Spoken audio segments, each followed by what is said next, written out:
The headlines on Sky News with Gemma Morris.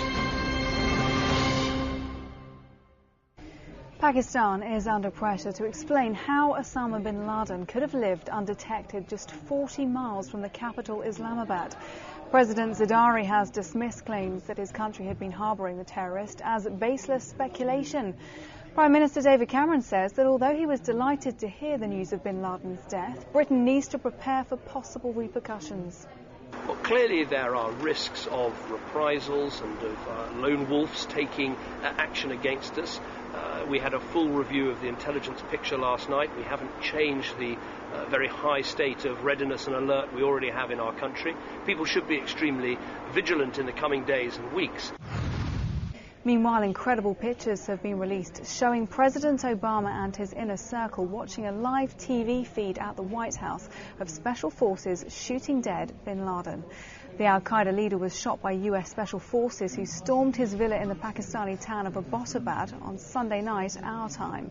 John Brennan is the US chief counter-terrorism advisor. It was probably one of the most anxiety-filled periods of time, I think, in the lives of the people who were assembled here yesterday. The minutes passed like days, and the President was very concerned about the security of our personnel. That was what was on his mind throughout, and we wanted to make sure that we were able to get through this and accomplish the mission.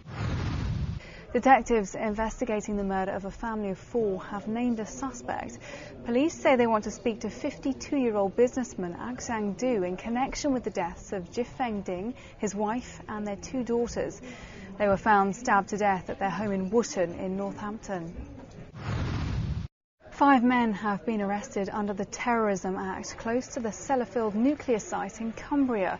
Sky sources say the men are British agents who are understood to have been taking photos of the site. An extra 24.6 million Sony computer game users may have had their personal details stolen by hackers. The Japanese company announced the second major breach of security just hours after officially apologizing for the earlier theft of data from 77 million users of its PlayStation network. Prince William has returned to work today, just 4 days after his wedding. The newly appointed Duke of Cambridge and his wife are thought to have got back to Anglesey last night after spending the weekend away.